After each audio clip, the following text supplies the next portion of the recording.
The country of Sophin, once a powerful and independent state, is on the verge of total collapse. Clouds were gathering over her future with the announcement of a new era under the banners of the mighty Delpan's empire. This moment in the country's history was overshadowed by tragedy. The reigning king of Sophin fell at the hands of a mysterious assassin known among the people only as the Reincarnation of Evil, a name that caused fear and anxiety in the hearts of all the inhabitants. Events unfolded with catastrophic speed, leaving behind only chaos and despair. In this new order established by the conquerors, many aristocrats who had once wielded power and wealth were demoted to ordinary citizens, stripped of their privileges and lands. Among such unfortunates was Leyland Ephron's father, whose family had lost everything. Leyland, the young and determined daughter of a fallen nobleman, faced a ruthless and unfair new world, where in order to maintain her status and power, she had to play by rules she strongly disliked. In this chaos where every day could be her family's last, Leyland realized that only marriage could ensure that she could inherit the title and become the support and head of her house. However, the very idea of marrying for convenience, submitting to the pressure of circumstances, caused resistance and disgust in her heart. Despite her internal struggle, fate presented Leyland with an unexpected twist: the opportunity to enter into an arranged marriage. This step, though far from the ideal of love and understanding she valued, could be the key to saving not only her own destiny, but the future of her entire clan. Such a decision was like a ray of light in a dark kingdom, where every step could be her last. With this decisive and bold move, Leyland Ephron stepped onto a path full of danger and unknowns, but one that could lead her to restore her family's lost greatness. In the shadow of growing despair, under the cover of night, Leyland Ephron, the daughter of a demoted nobleman, turns to the mysterious organization known as the Ninth Night Guild. This place, shrouded in rumors and secrets, was the last hope for Leyland to acquire a fictitious spouse to preserve the remnants of her heritage and status. This unconventional move was due to extreme circumstances, as she was looking for a way out of the crisis her family had plunged into after their status in society had plummeted. While Leyland was daring to take this desperate step, her mother, gripped by deep grief and regret, couldn't hold back her tears. She berated herself for failing to marry Leyland off in a timely manner, which could have avoided their current humiliation and poverty. Leyland's mother recalled the moment when Leyland was only a 15-year-old girl, and her father had announced his intention to marry his daughter off to cousin Stan. This moment was a turning point in Leyland's life, as she, desperate to avoid such a fate, escaped from the banquet hall, thus opening the way to a more independent and unexpected life. Leyland, reflecting on the past events, realized that if her mother had insisted on marriage at that moment, her life would have turned out very differently now. She would be tied to the duties and life of a commoner, forever losing the opportunity to change her destiny. This prospect was no less terrifying to Leyland than the current state of affairs. So going to the Night Guild was not just a choice. It was a forced but conscious decision, dictated by the desire to gain control of his destiny and restore his family's lost dignity. Leyland Ephron, a girl whose age had crossed the 20-year mark, was a unique person in her own right. She bore the title of sole heiress to a powerful earl, which in itself placed on her shoulders not only the weight of nobility, but also the burden of expectation.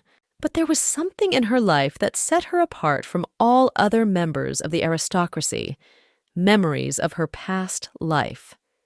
In this past life, Leyland was an ordinary student whose life was cut short suddenly and tragically due to a car accident. These memories added complexity to her perception of the world around her, for she carried knowledge and experience not available to others. Being reborn into a family of high status and wealth might seem like a gift of fate to some, but for Leyland, It was a source of challenge. At her present age, when young ladies of her position were usually preparing for marriage and the continuation of the family, this prospect seemed to her extremely burdensome. Realizing the full range of responsibilities and restrictions that her role as the daughter of an earl imposed on her, Leyland sought to find a way out. Her goal was to find a fictitious husband, a man who would agree to a formal marriage, thus freeing her from the many social obligations and expectations of her status. This decision was not an easy one. Leyland was well aware that finding the right candidate would require not only delicacy, but also careful planning. After all, her choice was to satisfy not only personal preferences, but also to meet the strict canons of the society in which she was forced to exist. The search for a fictitious spouse promised to be a game full of intrigue, complex negotiations, and perhaps even unintended consequences. But Leyland was willing to take this risk for the chance to live a life that would bring her not only fulfillment to her family, but also personal happiness. The moment the door of her spacious, opulent office creaked softly to announce a visitor, Leyland Ephron looked up from the documents spread out before her on the massive oak desk. In the doorway stood Gelett Hayden, a tall and statuesque man in armor that accentuated his muscular build, typical of a seasoned warrior.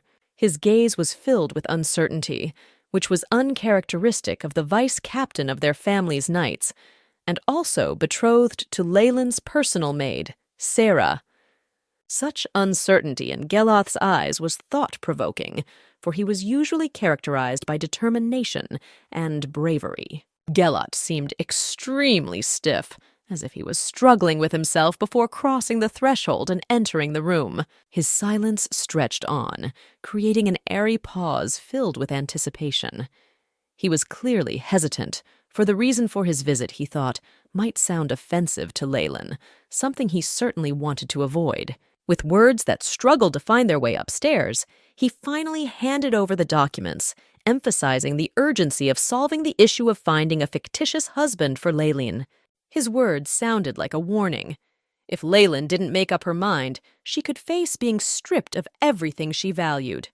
At this moment, there was tension in the air, and Leyland, catching the unspoken suggestion in his words, hurriedly interpreted it as a hint that Gelett himself wished to become her fictitious spouse. When Gelett finally found the strength to speak and asked to be considered for a sham marriage, Leyland, gripped by a sudden fear of a potential change in her fate, hastily refused. This was followed by the realization of her own mistake. She had misinterpreted his intentions. There was silence in the room, broken only by the faint rustle of paper.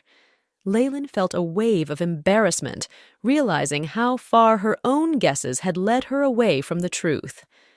At the heart of their conversation, Gelett suggested a path that seemed both risky and promising.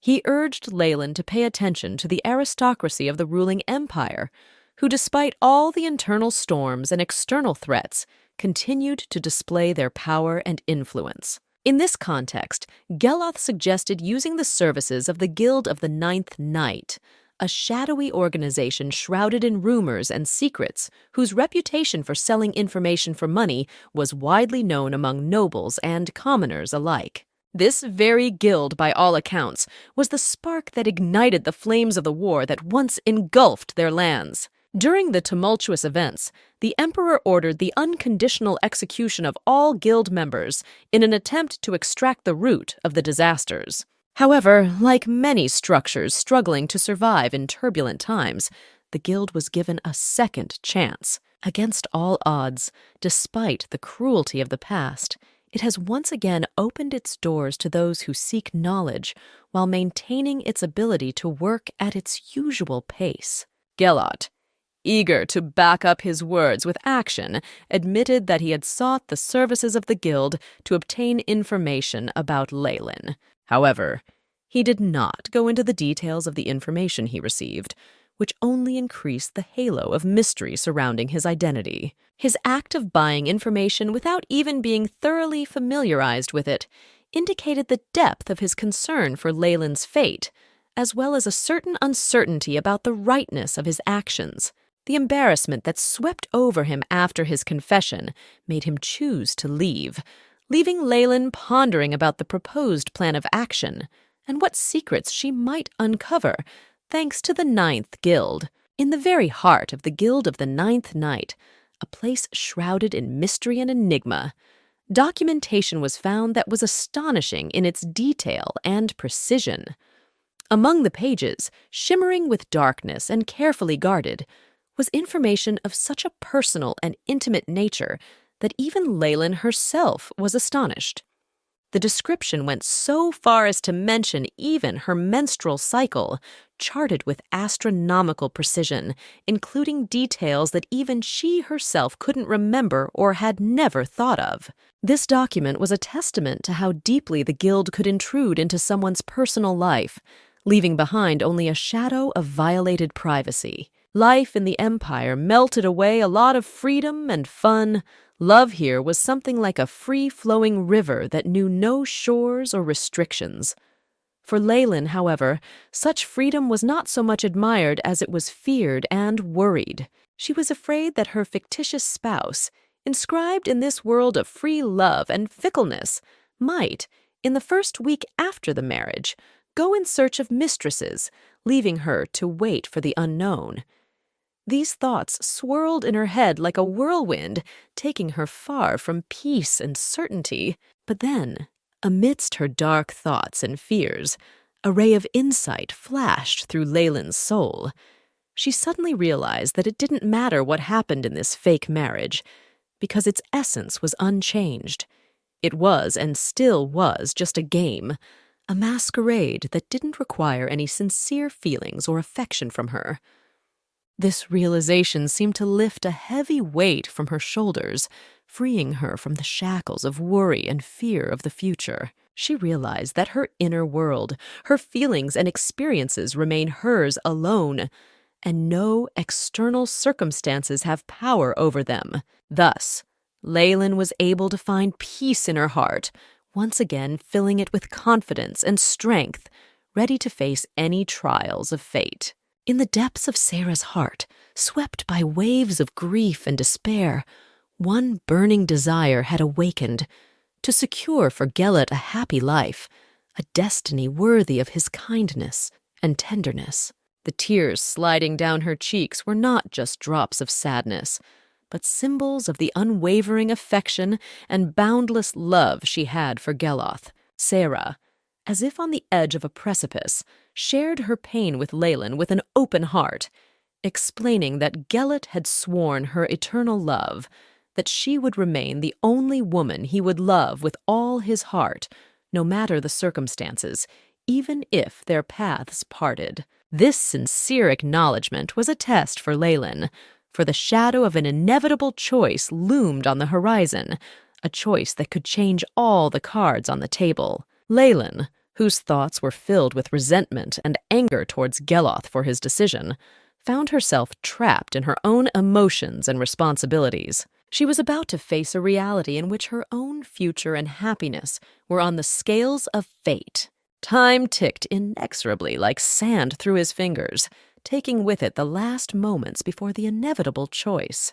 The carriage, ready to take Leyland to an uncharted future, stood at the doorstep as a reminder that a new chapter lay ahead, a page she would have to write herself. Sarah had not only opened Leyland's eyes to the depth of her feelings for Gelot with her words, but she had also given her a purpose: a year off to find a fictitious husband that would allow her to protect and preserve the family wealth, a year to guide fate along the true path and ensure each of them their happiness. It was a test in which Leyland had to not only fight for her own future, but also learn forgiveness, understanding, and perhaps find the strength to love again. In the heart of the brisk morning, when the sun was just beginning to dispel the morning mist, Gelot, with reproach in his voice, pointed out the possibility that Leyland could have sent him to get the information he needed alone.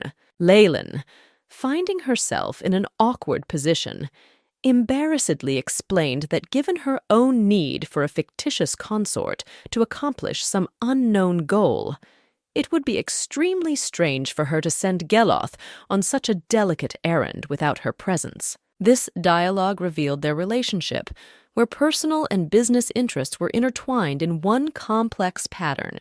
As they approached the guild building, which seemed to be an ancient keeper of knowledge and secrets, they were greeted with some solemnity. The guard standing at the entrance, after a brief exchange of glances with the arrivals, rang the bell forcefully, as if announcing the arrival of important guests. In response to the ringing of the bell, the attendant appeared, his steps measured and calm, as if he had come not from the ordinary world, but from a place where time flowed differently. At the same time, at the back of the building, in the secluded office of the Guildmaster, there was an atmosphere of complete opposition to the outside world.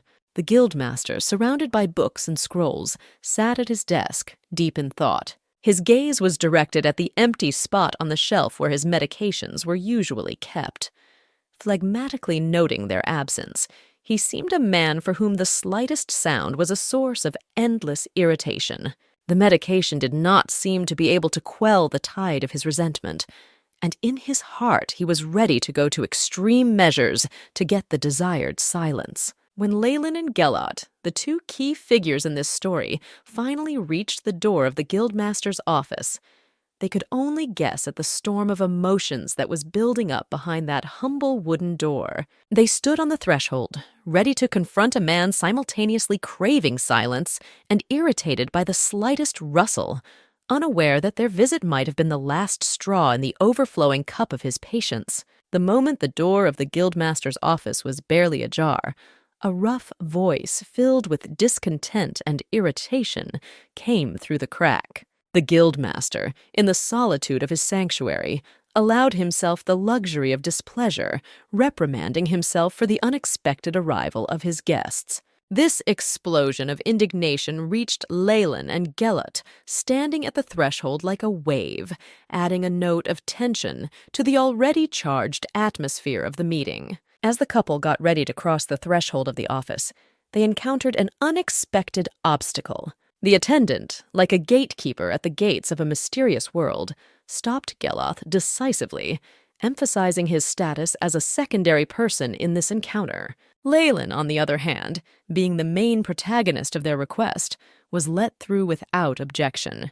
This moment emphasized the hierarchy and rules that reigned within the walls of the guild, where every action and every gesture had its own meaning. The atmosphere in the office was saturated with a sense of invisible pressure, as if the air was thickening with anticipation of important decisions. The smoke from the Guildmaster's smoldering cigar, lightly scented with lavender, filled the space, creating an illusion of tranquility that nevertheless could not hide the underlying tension that hung between those present. Suddenly, before Leyland's eyes, the Guildmaster's finger lit up with a bright light, displaying his magic power. This act not only confirmed his high status in the hierarchy of the magical world, but also served as a reminder that he was no ordinary man, but possessed power that could both protect and destroy. The Guildmaster, using his magic not just as a tool, but as a form of expression, asked Leyland a direct and open question about the purpose of her coming, which was the beginning of their fateful dialogue. Stunned by the encounter, Leyland felt a mixture of surprise and admiration when the Guildmaster's voice, both sweet and filled with manly determination, reached her ears. His calm, confident actions, demonstrating strength and power, allowed her to wonder for a moment. Was she really facing the Guildmaster, the very man around whom legends and myths are made? His aura mixing unattainability and closeness caused Leyland to doubt his identity, prompting her to take an unexpected action. Seeking confirmation of her speculation and eager to dispel the shadow of doubt surrounding this mysterious encounter, Leyland demanded the lights be turned on with a determination rarely seen even amongst the bravest of souls. Her voice, full of determination and steadfastness, sounded in the darkness like a challenge to the mysterious atmosphere in the office. She was answered by the Guildmaster's ringing laughter, which had a spark of irony and perhaps even a slight admiration for her boldness. The laughter dissipated the tension, and the Guildmaster playfully stated the simplicity of her request. The next moment was marked by a slight snap of his fingers, after which the room was illuminated by the light from a suddenly lit lamp. This act of magic seemed to shorten the distance between Leyland and the Guildmaster, showing her that in front of her was not only a lord of shadows and mysteries, but also a person with a sense of humor and capable of easy communication.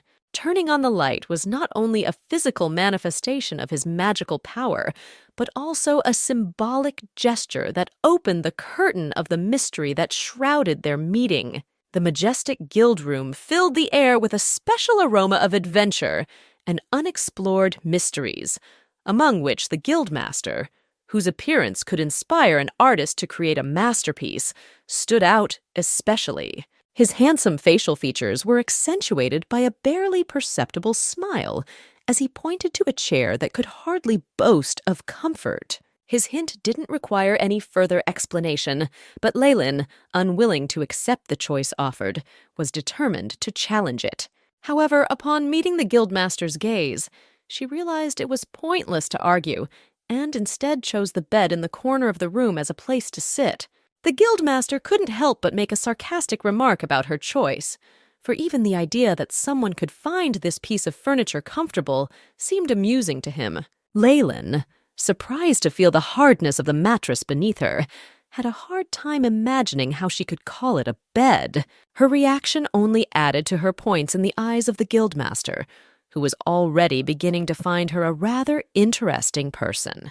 This feeling was especially heightened by the recent elopement of her estranged fiancé, Stan, a situation that added a touch of surprise and mystery to their meeting. This exchange of views and opinions, full of unspoken words and emotions, created an atmosphere of mutual understanding and curiosity between them. The Guildmaster, usually accustomed to more predictable and unambiguous situations, suddenly found himself interested in the opinion of this unusual girl, whose fate had recently taken such an unexpected turn. And while Leyland had adapted to her new surroundings, she hadn't yet realized how deeply her appearance would affect the usual order of things in the guild. Amidst the thin jets of smoke hovering in the air of the room, Leyland felt a slight irritation. With reluctance to inhale the smoke, she asked the Guildmaster to put out the cigarette. In response, he calmly and with a slight surprise in his voice, explained that he was not holding a cigarette in the usual sense, but rather a sedative intended to reduce tension. This clarification only added to the understanding between them, opening the door to a world where every object and every action could have a hidden meaning. The next question Leyland decided to ask was the price of the services provided by the guild. The Guildmaster, easily taking the lead in the conversation, announced an unexpected offer. He was willing to give her a discount for the first 3 questions asked. This gesture took Leyland by surprise, for she hadn't expected that her quest to clarify the situation had already turned into a financial commitment. Her indignation at this only reinforced the Guildmaster's decision that she would now have to pay even more. Realizing that arguing with the Guildmaster was a futile endeavor, and recognizing his rules of the game in his domain, Leyland accepted the status quo. Then, the Guildmaster, whose mood seemed as unpredictable as his guild's rules, finally set the amount of the debt: 3 gold coins. This sum sounded like a verdict, emphasizing the beginning of their unusual cooperation and becoming Leyland's first step into a new world full of dangers, challenges, and certainly incredible adventures. In one of the mysterious corners of the world, where fates intertwine more closely than meets the eye, something happens that made even the air seem tense. The Guildmaster, possessing the art of evoking a variety of emotions from his interlocutors, showed an interest in Leyland that could be described as artfully playful. His gesture, a slight and defiant waving of his finger, was meant to catch Leyland's attention, who, without hiding her indignation, responded to this challenge by sending 3 gold coins in his direction. The coins crossing the space between them seemed to carry the full range of her feelings, from annoyance to outright indignation. The Guildmaster, showing not only his agility, but also his confidence, easily caught them as if he had already foreseen this outcome. Lifting her chin in a gesture full of pride and self-respect, Leyland declared that more respect should be expected from him.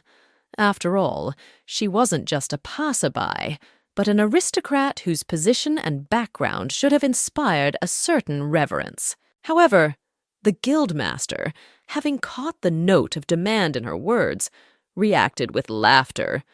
His laughter was not just a reaction to Leyland's words, it was full of irony and sarcasm, as if he saw something naively funny in her words. By stating that Leyland was barely familiar with the reality of the outside world, it was as if the Guildmaster was challenging her. His words carried with them not only doubt in her words, but also a blatant suspicion that she might not be who she claimed to be at all. As he recounted his doubts, he shared that he had repeatedly questioned his staff about whether Leyland could really claim the title of aristocracy.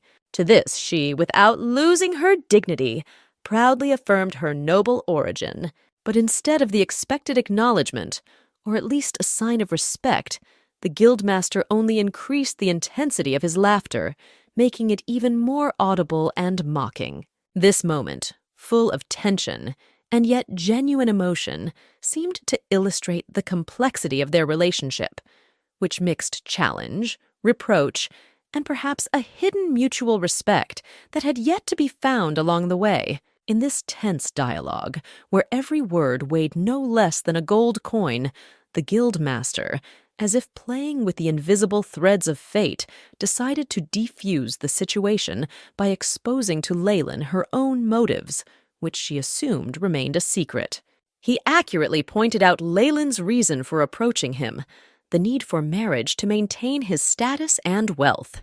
The Guildmaster, as if leading the game, noticed that among all the aristocratic maidens seeking a lucrative marriage, it was Leyland who stood out for her uncanny resemblance to a rough street boy, which gave her image a special flavor and undoubtedly made her stand out among the other applicants. Interestingly, the Guildmaster didn't stop there, suggesting that Leyland think about his preferences. In response to his question, she tried with the skill of a strategist to find out if he had a list of potential candidates ready to marry. To her surprise, the Guildmaster was prepared beyond a joke. His list had 200 men ready to join their fate with an aristocrat. The Guildmaster's suggestion of being able to choose a younger partner among them who would be easier to care for and manage caused Leyland to respond instantly. She immediately expressed herself by indicating that she was interested in a candidate in her early 20s. This moment was the key to their conversation, for it revealed not only Leyland's clarity and determination about the future, but also emphasized her desire for a partnership where not only social status and wealth were important, but also the personal qualities of the future spouse.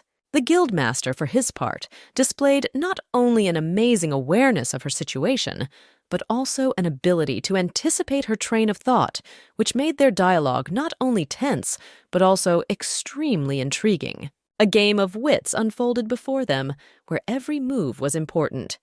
The Guildmaster, who had an intimate knowledge of the marriage alliance Artilex, confidently stated the difficulty of finding a suitable 20-year-old candidate who would meet all of Leyland's requirements, including the very delicate aspect of his virginity. This remark caused Leyland to feel momentary embarrassment, for she hadn't expected her hidden desires to be so clearly exposed before another's gaze.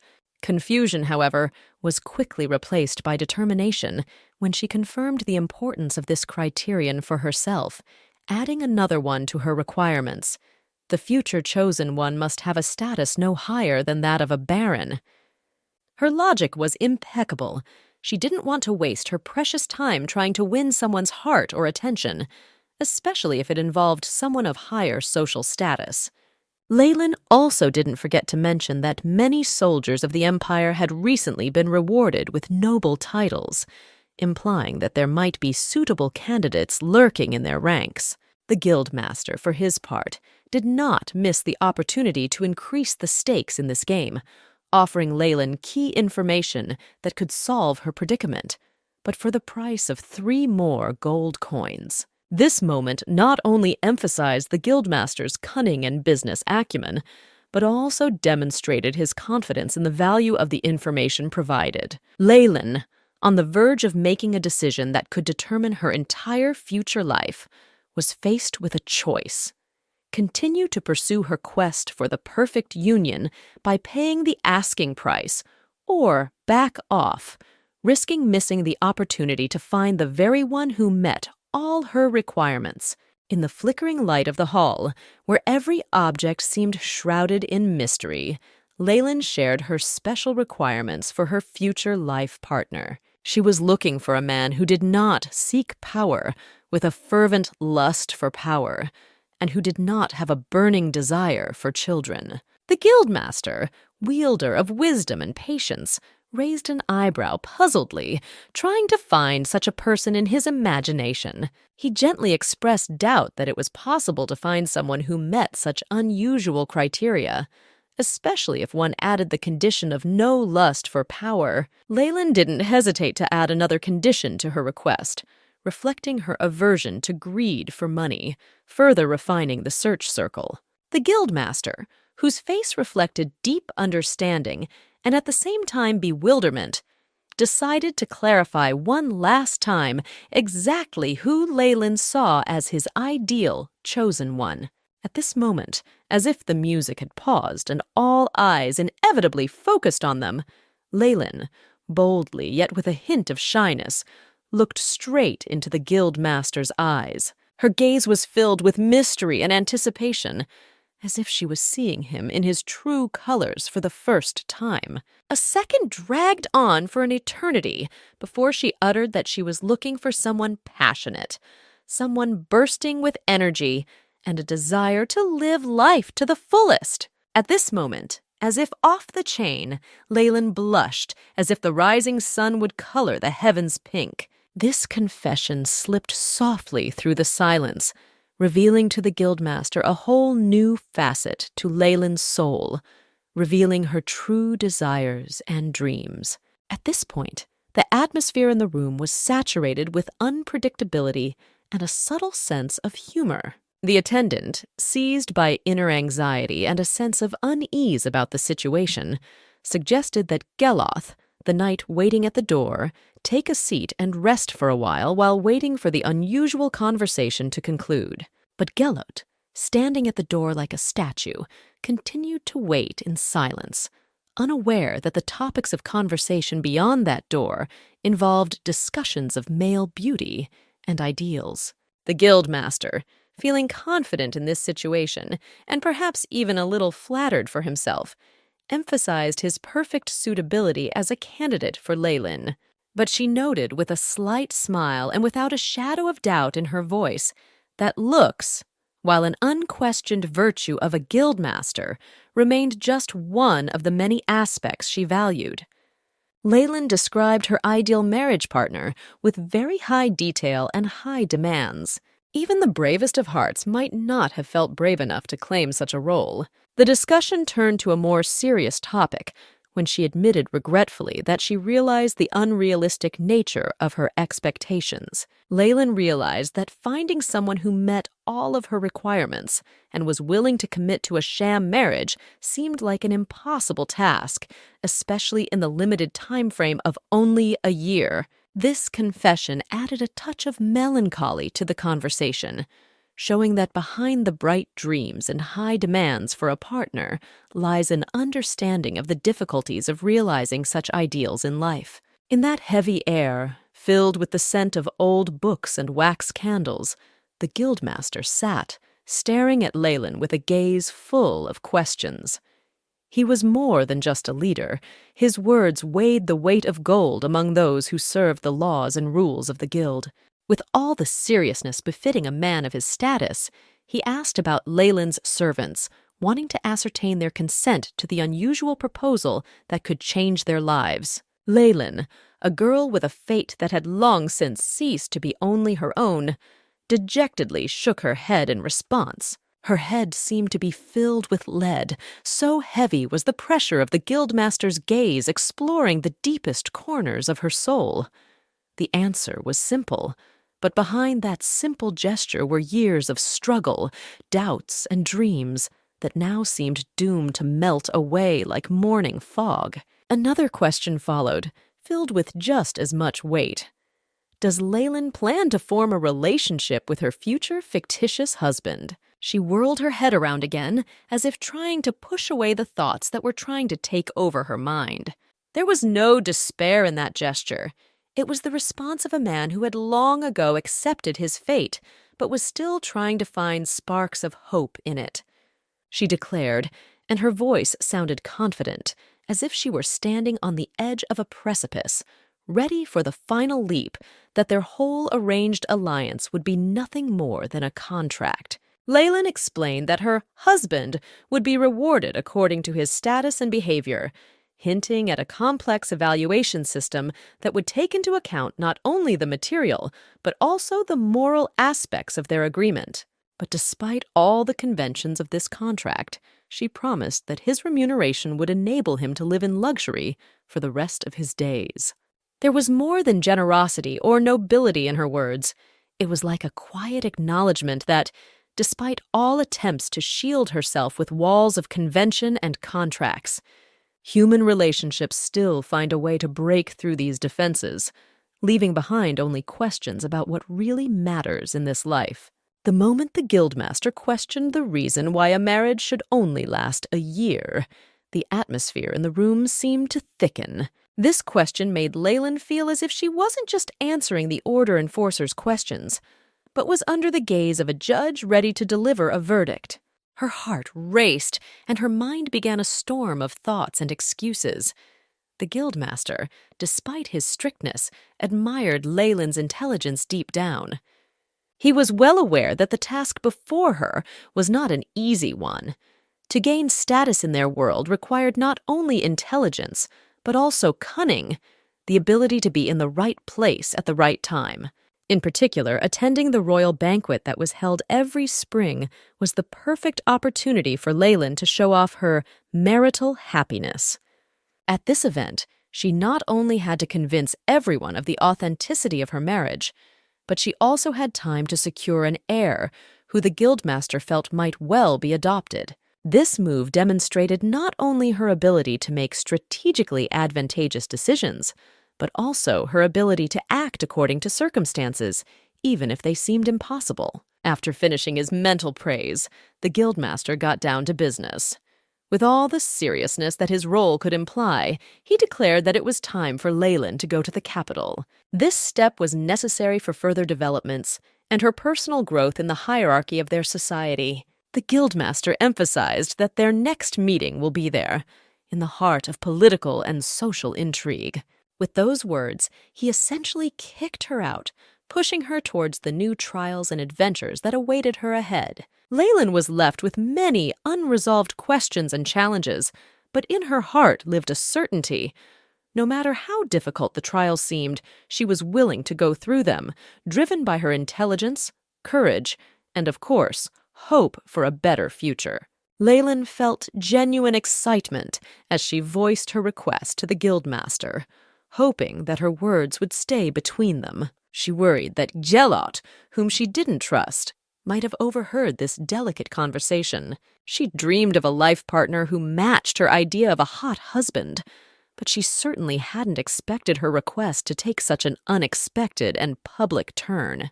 The Guildmaster, after gathering his staff, put an unexpected question in front of them, proposing to marry Leyland. This caused a slight shock and bewilderment to the staff, as they could not understand why they had been chosen for such an offer. The discussion began to gain momentum as they pondered the reality of such a proposal, given that Leyland was recognized as one of the country's most enviable brides. No one wanted only a temporary union with such a woman, realizing that divorce at the end of the contract would be an unbearable ordeal for many. The staff, despite the initial confusion, was ready to offer a list of potential candidates for Leylin. They took into account her preferences, especially the uniqueness of black-haired men in their society, which made the task even more specific. And then, as if in response to the quiet doubts and musings, the Guildmaster did something that came as a real surprise to everyone present. He threw off the wig that concealed his thick black hair, thus revealing not only his true appearance, but also hinting at his potential role in this unusual endeavor. This gesture brought an element of surprise to the situation and made everyone wonder about the depth and sincerity of their relationship within the guild. In the heart of the gloomy morning, when the sun's barely piercing rays illuminated the contours of the ancient trees surrounding the ancestral estate, Leyland's motherly words wrapped Leylin in a warm blanket of care and hope. The mother, with deep anxiety in her eyes, persistently persuaded her daughter to reconsider her decision, assuring her that the head of the family, her father, will be able to solve the impending disaster. However, Leylin, standing on the threshold of adulthood, full of dangers and challenges, defended her plan with unwavering determination in her voice. She was convinced that the answer to their prayers would only be found outside their county, in the wide and unpredictable world beyond its borders. With bitterness in her heart, but with undeniable logic, she proposed as a compromise to send the news to the capital, believing that words recorded on paper would be able to convey to the authorities the essence of their distress. Leylin, young and full of determination, at this decisive moment, crossed the borders of her home county for the first time, leaving behind not only her homelands, but also all the life she had known up to this point. Time passed, and after their country was invaded, Leylin didn't just accept the new order, but took on the heavy burden of ruling the invaded lands. When she became ruler, she believed with all her heart in the rebirth of these lands, that one day, when the smoke of battle had cleared, people would be able to return to a peaceful life, rebuilding destroyed homes and replanting ravaged fields. But on this day, as she crossed the threshold of her home once again, her heart was filled with anxiety and doubt.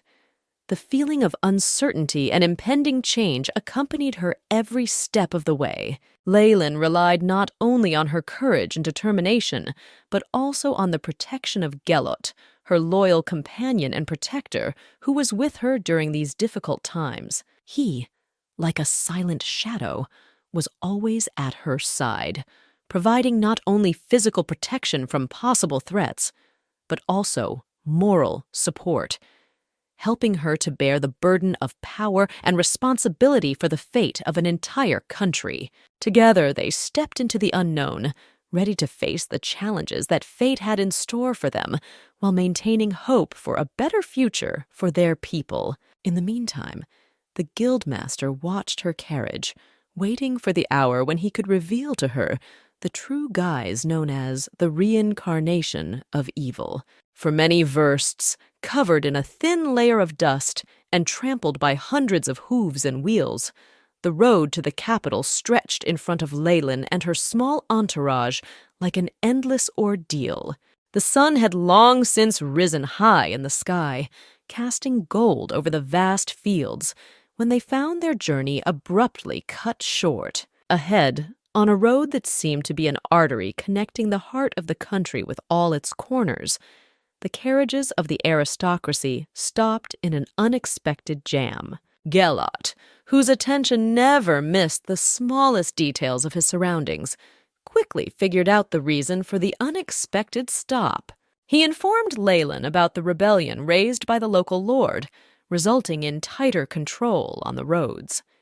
These words caused Leylin to have a storm of thought. She realized that her decision to take only a small number of servants with her, as opposed to the usual practices of the aristocracy, might have seemed not only modest, but also short-sighted. In this world, where the number and grandeur of a retinue often reflected the status and power of its owner, such a decision could expose them to a vulnerable position. Looking around at the surrounding bustle where everyone was rushing to pass the inspections and continue on their way, Leyland felt a wave of anxiety. She noticed the tension and anticipation reflected on the faces of the people surrounding their carriage. It made her realize that any deviation from the accepted rhythm of movement could draw unwanted attention to their small group.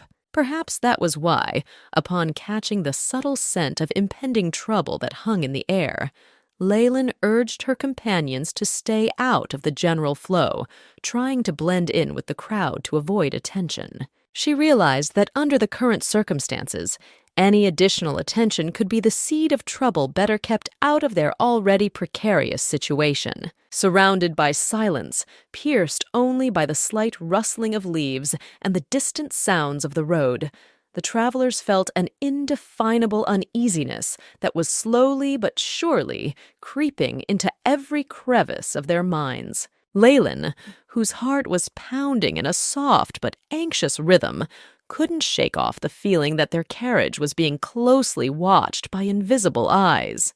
Suddenly, fate itself seemed determined to confirm her fears. The carriage shook in a sudden huff and then stopped. There was a characteristic sound that portended trouble. A wheel had fallen off the carriage. Gelot, whose protective instincts were always on maximum alert, reacting instantly to any threat, abruptly pulled back the curtain, creating the illusion of privacy and safety inside the carriage. He emphatically pointed out to Leyland the need to remain as quiet as possible, hoping to keep them safe from possible dangers. But even at such a moment, her heart was full of worry, not for her own well-being, but for her faithful coachman Chen, who alone faced the danger outside. As soon as Leyland ran out of the carriage, her gaze fell on a scene as if plucked from the darkest tales. In front of Chen, like a ghost, stood a swordsman whose weapon was flushed with blood. This man was known as the King's Assassin, a creature shrouded in legend and fear, referred to by many as the Reincarnation of evil. There was something smoldering in his eyes that made the world around him freeze in anticipation of tragedy. The moment the Reincarnation of evil stuck the sword in seemed to stretch for an eternity. The sharp blade stopped just a couple of centimeters away from Chen's head, making time seem to slow down. Leyland, who had unwittingly witnessed this picture, felt like a prisoner of her own terror and immobility. The gaze, filled with bloodlust and expressing endless malice, paralyzed her, leaving no possibility of action or escape. She stood, chained to the ground, gripped by fear of the power and callousness of one who could easily cut her life short. In this story, Leyland's heart was gripped by fear of facing death again. Suddenly, however, her keen sense caught a familiar scent that awakened hope in her. Meanwhile, a mysterious character known as the Reincarnation of Evil jumped off the carriage with ease. He pulled his sedative from his pocket and lit it, creating an aura of mystery and danger around him. Leyland, driven by a mixture of fear and determination, did not hesitate. She jumped up to the coachman, who was in a deep sleep, and began to shake him in an attempt to wake him up and beg him to leave immediately. But Chen, the coachman, was sound asleep, unresponsive to her actions no matter how hard she tried. Realizing that time was at precious seconds, Leyland made a decision, as desperate as it was. She grabbed the reins herself, deciding to take control of the carriage into her own hands. As soon as Gello, her companion, was settled in his seat, she did not hesitate to pull the reins, and the carriage sped forward. That decision was made in a flash, leaving the Reincarnation of Evil behind in a cloud of dust and smoke from his cigarette. This moment was filled with the tension and determination of Leyland, who, despite her fear of dying again, found the strength to act quickly and decisively, showing her will to live and save herself. Within the metropolitan limits, where the majesty and might of the empire was felt in every stone, the imperial duke, a man of power and majesty, felt deep irritation and resentment. The cause of his mental turmoil was the return of Khaled, the very one whom many had unkindly labeled the reincarnation of evil. This man, clothed in a mantle of mystery and danger, was sent to distant lands with a mission that rose above ordinary concerns. He was busy searching for a fragment of an ancient star, hidden somewhere among the green hills of Ephron, a land full of secrets and legends. However, his quest was suddenly interrupted. Messengers arrived with the news that the emperor himself, lord of the great empire, demanded his presence. It was an urgent order that forced Khalid to abort his mission and return back to the heart of the empire, where every step echoed in the corridors of power. Meanwhile, Leyland, who had barely arrived in the capital before recovering from her adventures, was already immersing herself in preparations for the upcoming spring ball. This highly anticipated event promised to be one of the most colorful and unforgettable of the season. The ball, symbolizing renewal, beauty, and sophistication, provided Leyland not only an opportunity to distract himself from his recent ordeal, but also to reaffirm his position in the capital's high society, showing off his steadfastness and grace to everyone. In the heart of a mysterious and majestic city, where destinies intertwine as closely as its crowded streets, an equally intriguing scene unfolded. Gelot, a character with not only intelligence and cunning, but also a vision for his ward's future, has taken on the role of not just counselor, but protector. With a confidence that left no room for doubt, he announced that candidates who wished to win his heart and hand were already on their way to the capital. This statement was made with such precision and certainty that it seemed as if Gelot could see all the roads and paths leading to the city, as if he had spread out before him a map of destinies. However, time, that insidious and incorruptible judge, was unwilling to play on their side. With the audience only 3 days away, every hour, every minute was worth its weight in gold. At times like this, when fate seems incredibly fragile and unpredictable, Gelot again proposed a prenup. It wasn't just a way out, it was a precautionary measure, an effort to guard against the possible hardships and dangers that might lie ahead in the uncertain future. But Leyland, a girl with an indomitable spirit and a heart full of courage, wasn't looking for easy ways out. She declared that she could still wait. Her words were not only confident, but also hopeful. Hope that fate can still bring surprises, and that every candidate deserves to be seen and heard. However, Gelot was not a man to leave anything to chance. With his usual foresight and knowledge of the intricacies of life in the capital, he shared the troubling news. The capital, this great city, was going through some bad times. Clashes and disputes between people were becoming commonplace, which meant that even something as important as registering a marriage could be delayed indefinitely. Gelot was trying to convey to Leyland that if they applied for registration now, they probably wouldn't be able to get an answer before the audience. It wasn't just a warning, it was an attempt to protect her from the uncertainty that could hurt not only her, but everything they were aiming for. Leyland, on the verge of a momentous decision, found herself faced with an unimaginable proposal to marry Gelot. This choice was something incredible to her, for in her eyes Gelot had always been more like a young companion, almost a child, rather than a groom. Thoughts of what could have motivated Sira to accept the role of Gelot's bride filled her mind. The situation was so absurd that Leyland couldn't find a logical explanation for it. Nevertheless, in the face of circumstances where the alternatives seemed exhausted, and given that Gelot was of age, it was with a heavy heart that she made the decision to agree to the registration of the marriage. After all, in her opinion, there were no other options left. At that moment, when the air was saturated with the gravity of the impending decision and the future seemed a foregone conclusion, something unexpected happened. The appearance of the first candidate for husband, as if a message from another world, broke the shroud of expectation and introduced unpredictability into their plans. It was a moment when fate reminded itself once again, proving that one should never give up hope. The familiar scent Leyland felt when the candidate appeared was more than just a fragrance to her. It was a symbol of anticipation of new possibilities and the beginning of something uncharted. This scent carried with it the promise of change and perhaps even adventure, filling Leyland's heart with excitement and anticipation.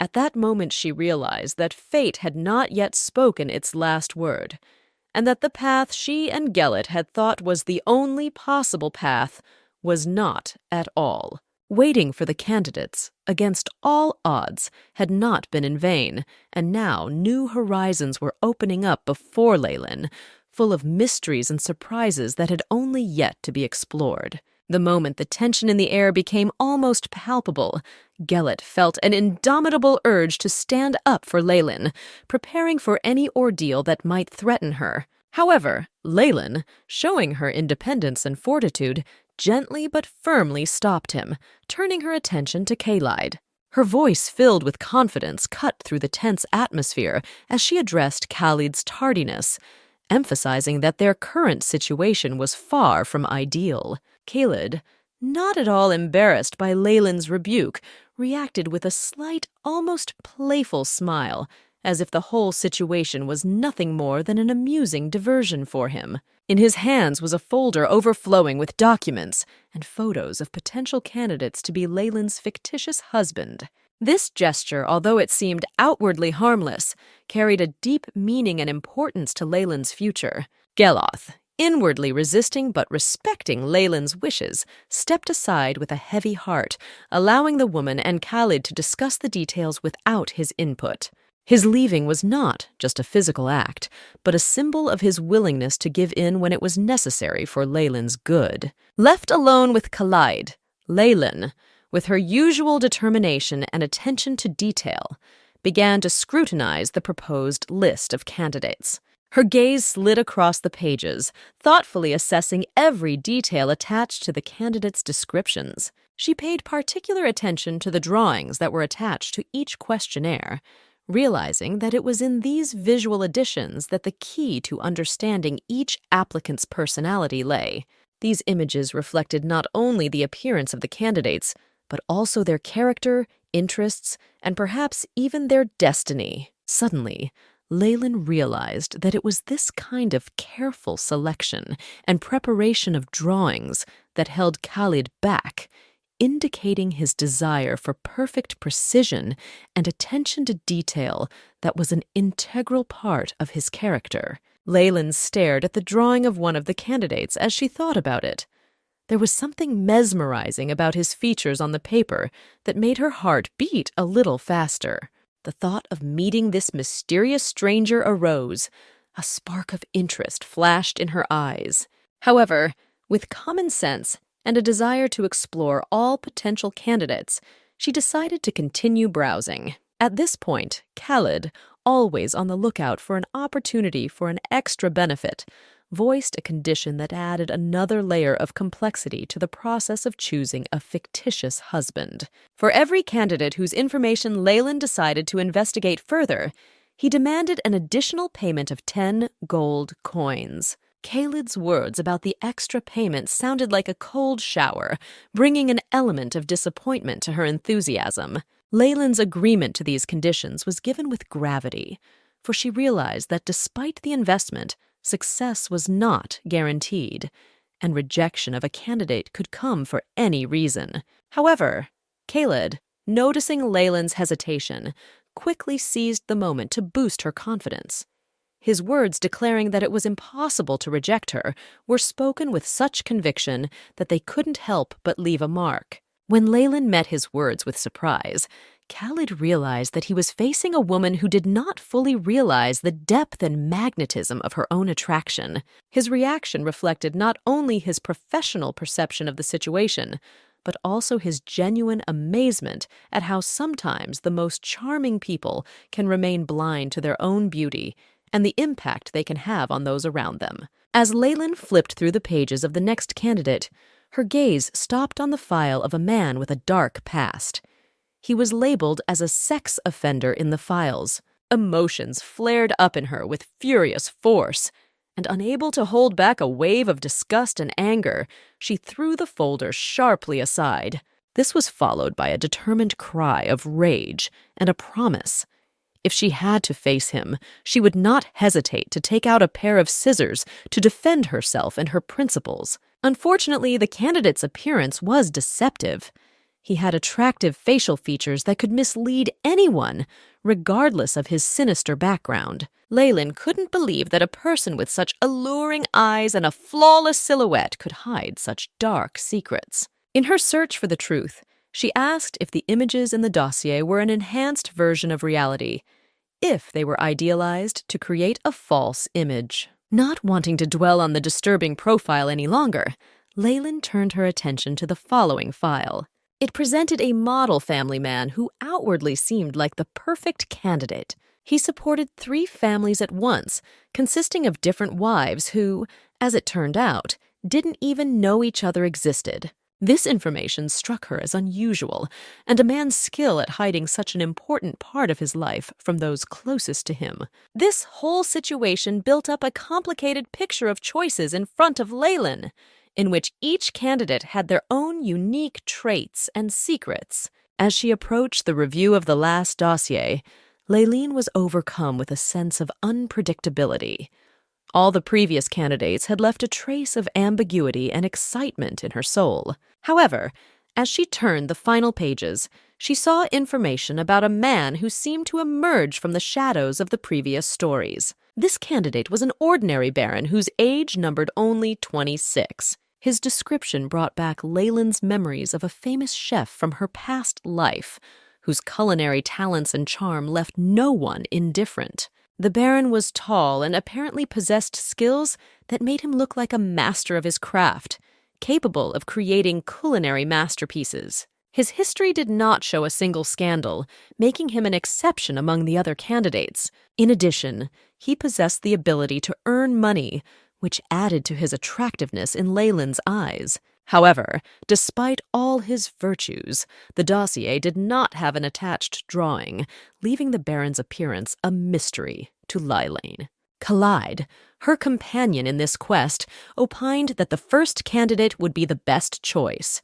But Leyland disagreed with him. She felt the first candidate was too young for the role she was looking for. This remark emphasized the depth of her thoughts and her desire to find someone who would fit perfectly into her ideas and requirements, based not only on age, but also on the combination of personal qualities and abilities of the candidates. Leyland, swallowing down her doubts, addressed the question that had long plagued her thoughts. Why was there no room for number 4 among the top choice candidates? As her gaze slid over the pages of the dossier, her hands involuntarily slipped, and she dropped the folder belonging to candidate number 4 in surprise. The name that flashed before her eyes, Delise Calde, seemed to call for her attention, increasing the ripple of curiosity. Calde, whose name now resonated in her mind, appeared to be a man with looks worthy of works of art. The drawings of him had finally come to her attention after a long search. She saw an image that made her heart beat faster, as if she were a participant in an ancient Greek epic. Disbelief enveloped her mind at first. Doubt tried to take over, questioning the veracity and authenticity of this visual evidence. However, when Leyland once again gathered her will into a fist and shifted her gaze to the drawings, her emotions burst out in a violent torrent, unwilling to hide behind the curtain of restraint for longer. She compared him to a Greek god, whose beauty and strength were steeped in legend and myth, surpassing any mortal's expectations. At that moment, to Leyland, Delise Calde was not just candidate number 4, but the embodiment of an unattainable ideal, a symbol of those sublime feelings that only a select few could experience when coming face to face with a work of supreme art. Leyland, overwhelmed with excitement and desire, exploded with an unexpected confession in front of the guild leader. She expressed an overwhelming desire to meet Khalid, not even allowing for the thought of delay, and asked that a meeting be arranged within the next hour. The guildmaster, who had originally seemed to agree to her request, suddenly changed in expression. His lips distorted in an unforeseen grimace as he realized exactly who Leyland wished to see. He revealed that adding Khalid to the list of candidates was done more out of curiosity, without the slightest hope that he would get her attention. With undisguised surprise, the guildmaster shared that no one had expected as if Khalid could arouse such interest in Leyland. However, despite his words, Leyland persisted, saying that Khalid seemed to be a very attractive young man in her opinion. Her words elicited an unexpected reaction from the guildmaster. He chuckled, remembering her earlier words about how a really good guy had to be hot. This burst of sincerity and humor instantly made Leyland blush with embarrassment. This turn of conversation emphasized not only the lightness and playfulness of their relationship in the guild, but also the deeply human side of Leyland, who, despite her determination and strength, remained open to new emotions and possibilities, even if it was meeting someone she knew only from drawings and short descriptions. This moment revealed the true charm of tweens in their world, where the audacity of desires and dreams are reflected in good humor and understanding. The moment Leyland opened her heart, admitting that her choice fell on Khalid, motivated by none other than his stunning beauty, the air between them vibrated with tension and anticipation. The guildmaster, majestic and unwavering in his authority, couldn't help but smile. His gratitude for the compliment sounded sincere, for such words, filled with true admiration and feeling, were rare in his everyday life, full of calculation and cold agreements. The guildmaster's next action was filled with drama and theatrics. He declared that Khalid's file should be destroyed, the dossier containing all the secrets, accomplishments, and possibly dark spots in Khalid's biography had to disappear to leave no trace. And with a snap of his fingers, like a wizard summoning flames out of thin air, the guildmaster set the folder on fire. The fire devouring the pages was truly a great regret for Leyland, as she could only guess at the secrets and stories contained therein, now lost forever in the flames. There came a moment of reckoning, a time when words gave way to gold, and the guildmaster, without losing his majesty, demanded payment for his services. Leyland, realizing the importance of the moment, did not hesitate to hand him the coins. However, only 18 gold coins out of the promised 40 were in her hand. This gesture, while showing her respect for the guildmaster's services and her desire to keep the situation under control, emphasized her persistence as well. With those gold coins shimmering in the light of the invisible fire, Leyland expressed another demand. She wished to meet Khalid as soon as possible. Her words sounded resolute, and in them was felt not only the strength of will, but also a deep, unshakable confidence that her request would be fulfilled. When the guildmaster, who possessed impressive authority and mystery, asked Leyland if she was familiar with the details of Khalid's professional life, anticipation hung in the air. His gaze was impenetrable, as if he was searching for more than just words in her answer, but a true understanding of the situation. Leyland, immersed in her musings and speculations, was at first strengthened in the idea that Khalid was a chef, a creator of culinary masterpieces who might have once graced her own kitchen as well. This illusion was built on dreams and hopes seemed to lead to a desired future. However, when she heard the clarification that Khalid belonged to the 9 Knights, her imagination took a new turn. With ease, she switched to the idea that Khalid, being a knight, was trying to hide his orientation under the mask of his impending marriage. It seemed logical to her, because how else could she explain why a baron of 26 had yet to find a mate? This train of thought made her look at the situation from a completely different angle.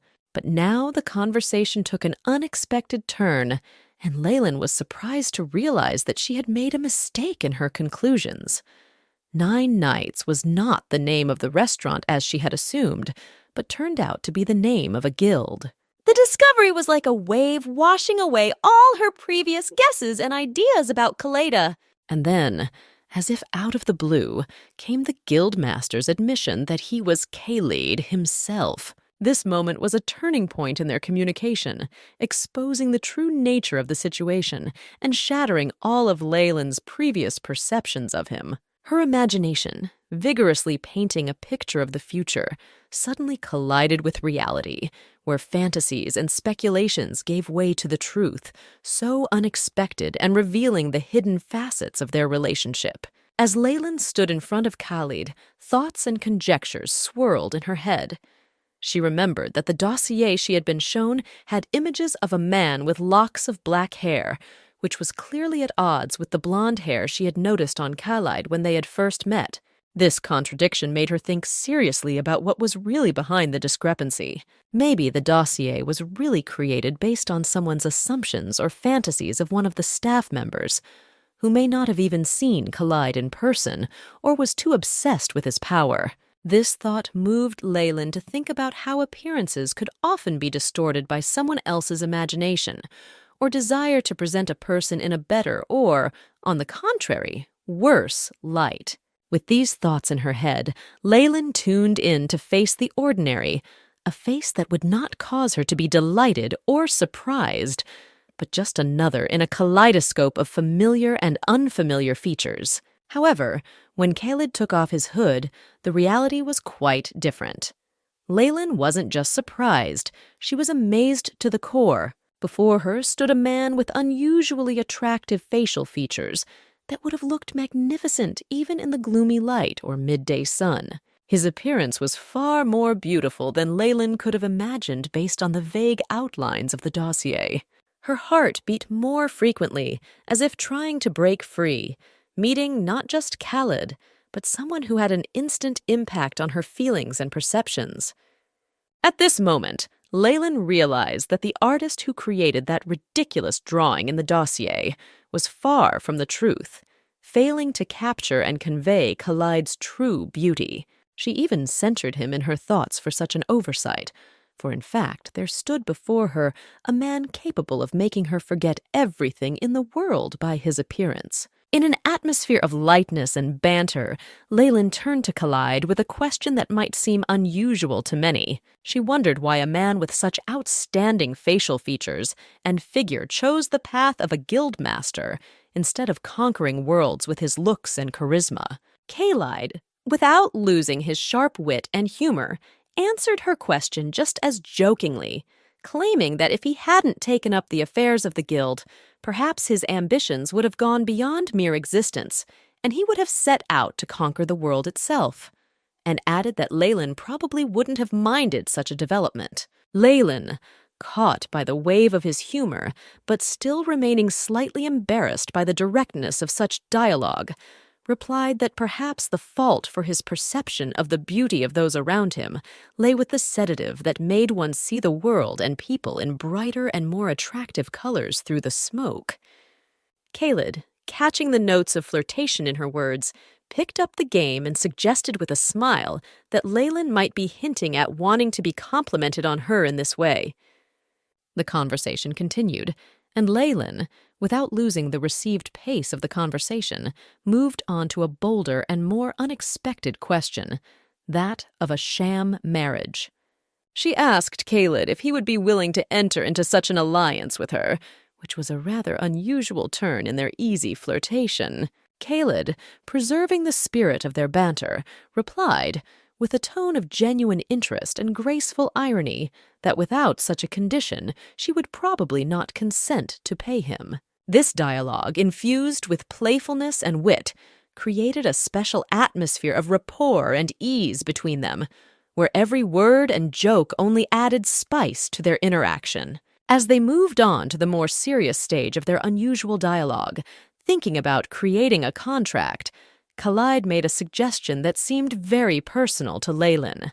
He asked her to communicate with him less formally, thus offering to bond on another level, which made Leyland's heart beat much harder. It was the moment when the formal barriers between them began to crumble, opening the way for a warmer and more intimate communication. Leyland, following this moment of revelation, decided to clarify one of the most controversial and sensitive aspects of their upcoming fake marriage. She recalled with slight hesitation that spouses traditionally shared a common bedroom and asked Khalid if he was ready for such an arranged coexistence. However, she clarified, for all that, bodily contact would be strictly forbidden, and as a result, she would pay him a lower amount. This condition was important to both, as it set the boundaries of their interaction within the agreement. Khalid, not missing the opportunity to add a note of levity to their conversation, replied with a sly chuckle, clarifying that this rule of limiting physical contact would apply to Leyland as well. This moment in their dialogue not only emphasized the playfulness of their relationship, but also posed an interesting question about the boundaries of personal space and mutual respect within their future fictional union. Discussing such contract details no doubt added new nuances to their interaction, making their agreement both more complex and exciting. The negotiations between Leyland and Khalid entered a crucial phase as they moved to discuss the financial terms of their unusual union. Khalid, showing his enterprising and strategic thinking, proposed a condition that made Leyland take a new look at the situation. He insisted on receiving an initial allowance of 4 times the normal standard, arguing his immediate and significant financial needs related to their agreement. Equally unexpected was his subsequent demand for compensation at the end of his contract. Khalid expressed his desire to own the limestone hills that belonged to Leyland's lands. This condition stunned Leyland, for she was willing to offer many times the compensation for Khalid's services. To her surprise, however, Khalid convinced her that his demands were quite fair and that he wanted nothing more than that. His modesty in his demands and refusal to accept a greater reward caused Leyland to feel respect and perhaps even mild amazement. In the end, their negotiations, punctuated by sharp exchanges, humor, and unconventional terms, culminated in both consenting parties signing a triple contract that covered the terms of the marriage, adoption, and subsequent divorce. This document became a symbol of their extraordinary agreement, formalized in just 1 day, demonstrating their ability to negotiate and make decisions quickly. Thus, the contract was successfully drafted and signed, cementing their unusual union with legal ties. Leyland wasn't sure if Khalid was really happy with this contract, given his passion for money, but it didn't matter anymore since all the papers had been signed.